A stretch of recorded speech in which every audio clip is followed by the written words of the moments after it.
Bon vendredi, bienvenue à votre émission de la Victoire de l'amour. J'espère que vous allez bien ce matin. Comme à tous les vendredis, on rejoint notre amie, elle est médecin, chirurgienne en ORL, la docteure Valérie Julie Brousseau, et l'homélie avec l'abbé Éloi Giard.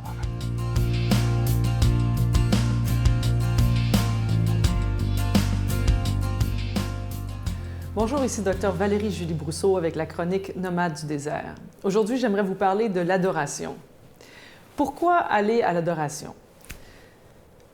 La raison en cours, c'est pour transformer notre regard. Il ne s'agit pas de se tenir là devant une hostie ou même de faire adoration devant une icône ou devant une croix dans notre coin de prière, simplement pour passer du temps confortable, pour cultiver nos beaux sentiments intérieurs de spiritualité et de religiosité. Non.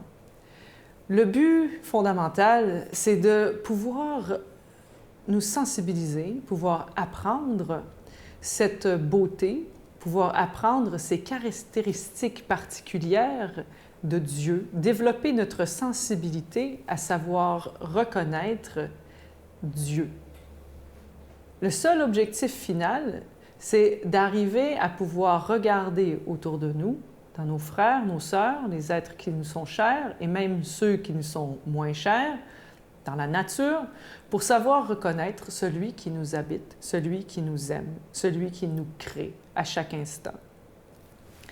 L'adoration est donc une forme d'éducation de notre sensibilité dans le silence, dans la beauté, dans la paix, une éducation pour nous rapprocher de Dieu, pour apprendre à reconnaître son visage, reconnaître ses gestes, reconnaître son silence, reconnaître sa parole.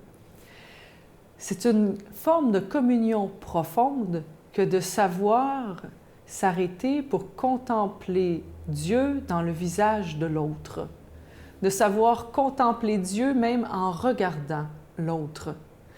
Et la personne qui sait faire ça arrive à susciter en l'autre quelque chose qui lui fait reconnaître que ce regard n'est pas que son regard à elle, mais bien le regard de Dieu, le regard d'un autre qui l'habite. C'est ce que la contemplation, l'adoration peut faire en nous. À la fois nous éduquer dans nos sens et imprégner notre propre regard, imprégner notre propre être de celui que nous aimons, de celui qui nous aime infiniment, de celui qui nous transforme. L'adoration, qu'elle soit eucharistique, devant le Saint-Sacrement ou qu'elle soit une adoration de désir, parce que beaucoup d'entre nous ne peuvent pas nécessairement nous déplacer ou avoir accès à l'adoration eucharistique, alors il est possible de le faire dans le désir de notre cœur. Cela est d'une aussi grande valeur. Doit d'abord et avant tout se transformer dans un geste extérieur vers nos frères, dans une réalité concrète qui incite et qui cultive la charité autour de nous, qui cultive une présence de Dieu autour de nous. Je vous invite donc à faire un exercice, à prendre une photo d'une personne que vous aimez. Si quelqu'un que vous aimez qui est dans votre maison et que vous pouvez le faire, c'est encore mieux en personne. Et de passer peut-être 5 à 10 minutes à le ou la regarder dans une forme de contemplation où vous rendez grâce à Dieu pour ce que l'autre est. Et ça va transformer vos relations, ça va transformer votre cœur et ça va transformer l'autre. Je vous souhaite une magnifique journée. Notre Père qui es aux cieux, que ton nom soit sanctifié, que ton règne vienne, que ta volonté soit faite sur la terre comme au ciel. Donne-nous aujourd'hui notre pain de ce jour. Pardonne-nous nos offenses comme nous pardonnons à ceux qui nous ont offensés. Ne nous laisse pas entrer en tentation, mais délivre-nous du mal, car c'est à toi qu'appartient le règne, la puissance et la gloire pour les siècles des siècles. Amen. Je continuerai à croire, même si tout le monde perd espoir. Je continuerai à aimer, même si les autres parlent de haine. Je continuerai à construire, même si les autres détruisent. Je continuerai à parler de paix, même au milieu d'une guerre. Je dessinerai des sourires sur des visages en larmes et je tendrai les bras à ceux qui se sentent épuisés. Oui, je continuerai à croire. Je suis tellement content de vous parler de ce magnifique cadeau du mois, une belle exclusivité de la Victoire de l'amour pour bien commencer l'année avec tout ce qu'on vit avec la Vierge Marie.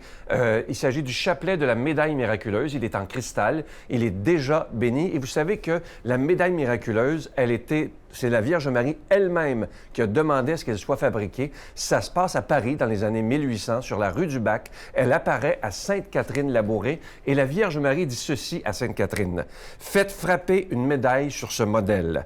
Les personnes qui la porteront recevront de grandes grâces. Les grâces seront abondantes sur les personnes qui auront confiance. » Un très, très beau message de la Vierge Marie. Je vous rappelle que vous recevrez un chapelet avec un don de 25 et si vous en voulez deux, avec un don de 40 Je vous donne l'adresse. La Victoire de l'amour, case postale 120, succursale Boucherville à Boucherville, le J4B 5E6, je vous la redonne. La Victoire de l'amour, case postale 120, succursale Boucherville à Boucherville, le J4B 5E6. Également par téléphone, par carte de crédit du lundi au vendredi de 8h30 à 16h30 dans le 514-523-4433, 523-4433 ou sans frais le 1-888-811-9291, 1-888-811-9291 et aussi sur notre site Internet, un moyen rapide, sécuritaire et efficace de faire votre don, le www.lavictoiredelamour.org. Merci de tout cœur de ce que vous ferez pour la Victoire de l'amour. Je vous rappelle que c'est le chapelet de la médaille miraculeuse. Il est en cristal. Il est déjà béni. Merci de tout cœur d'être des protecteurs de la foi par votre don et merci de votre prière.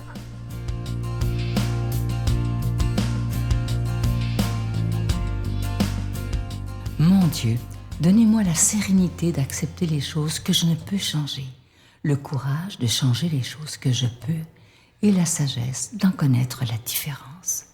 Amen.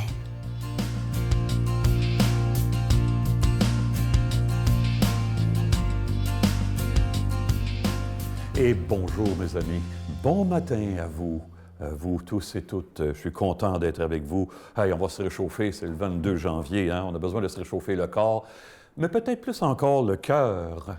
Et la parole de Dieu, c'est le cas de le dire aujourd'hui, nous invite à nous laisser réchauffer le cœur. Jésus invite les apôtres pour qu'ils soient avec lui. On va méditer là-dessus. J'aime beaucoup cette parole-là. On est dans Saint Marc. Jésus gravit la montagne et il appela ceux qu'il voulait. Ils vinrent auprès de lui et il en institua 12 pour qu'ils soient avec lui et pour les envoyer prêcher avec le pouvoir de chasser les esprits mauvais. Donc, il institua les 12. Pierre, c'est le nom qu'il donna à Simon, Jacques, fils de Zébédée, et Jean, le frère de Jacques. Il leur donna le nom de Boanerges, c'est-à-dire fils du tonnerre. André, Philippe, Barthélemy, Matthieu, Thomas, Jacques, fils d'Alphée, Thaddée, Simon le Zélote et Judas Iscariote, celui-là même qui le livra. L'autre jour, je présidais une célébration du pardon, le premier pardon pour des jeunes enfants. Et je disais aux parents, je m'adressais aux parents autant qu'aux enfants, je disais aux parents, vous savez, moi, là, où j'en suis actuellement, là, j'aimerais ça me confesser, recevoir le sacrement du pardon toutes les semaines. Pas parce que je suis plus zélé, pogné qu'un autre, pas parce que j'ai peur de Dieu, pas du tout. C'est parce que c'est l'expérience touchante, l'expérience sensible de la présence, de l'amour de Dieu, qui est si heureux d'avoir donné sa vie pour moi. C'est cette expérience-là qui me change. Et le sacrement, c'est vraiment, regarde, là, tu as le signe sensible. Je suis tellement content que tu sois mon enfant et d'avoir donné ma vie pour toi. Il n'y a pas de limite à l'amour. Hey, je disais aux parents, je pensais à une parole tout à coup, de Saint Jean Chrysostome. Écoutez bien ça. Écoutez comment c'est beau parlant de l'amour, de la miséricorde de Dieu. Saint Jean Chrysostome me dit, tout le mal qu'un humain peut faire dans sa vie, tout le mal, ça, c'est une étincelle qui tombe dans l'océan de la miséricorde de Dieu. Pas très menaçant, une étincelle pour l'océan, hein? Mais Saint Jean Chrysostome dit, non, ça ne fonctionne pas, mon affaire. Il se ravise, il dit, non, ça ne marche pas, parce que l'océan a des limites, la miséricorde de Dieu n'en a pas. Et que c'est beau. Je vois Hélène là, qui approuve du regard. Là. Et que c'est beau, hein? D'ailleurs, Chrysostome, vous savez ce que ça veut dire, hein? Ceux qui restent dans une paroisse Saint-Jean-Chrysostome. Chrysos, ça veut dire or. et or de l'or, et tomé, ça veut dire parler. Saint Jean Chrysostome, ça veut dire celui qui avait une parole d'or, ni plus ni moins. Voilà. Alors, on vient de se donner un bon exemple, hein? Bon, la parole de Dieu, l'expérience, de Dieu qui change, qui fait entrer dans une toute nouvelle vie, c'est ça que Saint Marc nous dit quand il nous dit que Jésus appelle ses apôtres pour qu'ils soient avec lui, pour qu'au contact de Jésus, ils trouvent l'amour qui les habite. Hey, êtes-vous d'accord avec moi? On vit dans un monde actuellement où on ne s'aperçoit même plus qu'on a perdu son âme. Comme c'est important que, ayant connu cette expérience-là avec Jésus, avoir trouvé l'amour qui peut tout, ça, là, la mission peut commencer à partir de ce moment-là. Hein. C'est trouver l'amour absolu au fond de soi. Tout commence là. La mission découle de cette conviction essentielle, aujourd'hui comme il y a 2000 ans. Si l'amour de Jésus pénètre pas jusqu'au cœur de ma vie, jusque dans mes entrailles, jusque dans mes grands remous intérieurs, il n'y a rien qui va être touché, puis il n'y a rien qui va être changé. Pour qu'il soit avec lui. Hey, ils sont tous chanceux d'avoir passé du temps avec lui comme ça. Hein? Me nourrir de la bonté de Dieu, elle-même en personne, c'est le seul acte qui puisse vraiment déraciner le mal en moi. La seule transformation, osons aller jusqu'au bout de la vérité de l'amour, la seule transformation vraiment libératrice dans ma vie, c'est celle que l'amour opère en moi, sans moi. Hey, des fois, je rencontre des gens poqués, agressifs, perdus, puis qui vont me lancer une platitude, toi, avec ta religion, Puis là, vous savez, j'ai assez d'expérience de vie pour être capable de leur dire, sens-tu ce qui se cache derrière ça? Sens-tu la soif qui te dévore derrière une parole comme ça? Je le sens, je suis capable de te le dire parce que moi, je suis comme ça aussi.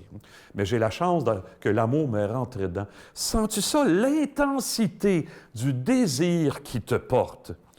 Aimer les autres selon l'Évangile, c'est se mettre à leur service et leur faire découvrir l'amour. Pour qu'ils soient avec lui, nous a dit Marc tantôt. Pourquoi ça ne serait pas vrai avec nous aussi? Hein?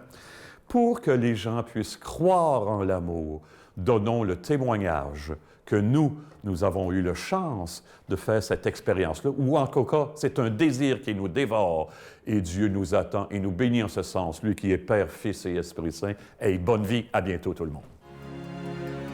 Je vous salue Marie, pleine de grâce. Le Seigneur est avec vous. Vous êtes bénie entre toutes les femmes, et Jésus, le fruit de vos entrailles, est béni. Sainte Marie, Mère de Dieu, priez pour nous pauvres pécheurs, maintenant et à l'heure de notre mort. Amen.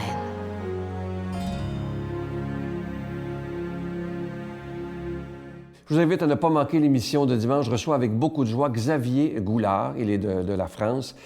Il a toute une histoire. Il a vécu dans la maltraitance lorsqu'il était enfant. C'était épouvantable. Personne ne le savait et ça l'a marqué pour la vie. Il a été extrêmement malade pendant des années. Il faisait des crises, une maladie qu'on ne comprenait pas. Et un jour, il s'en est sorti complètement avec l'aide de Dieu. Aujourd'hui, il est marié, il est heureux. Mais ça a été extrêmement difficile pour un enfant, lorsqu'il était enfant, lorsqu'il était maltraité. Vous allez voir à quel point ça laisse des traces. C'est inimaginable, mais au moins maintenant, il s'en est sorti totalement grâce à la prière, grâce à la présence de Dieu dans sa vie. Il s'est reconstruit. Alors, ne manquez pas ça dimanche. Moi, je vous souhaite une belle journée. À demain. Bye.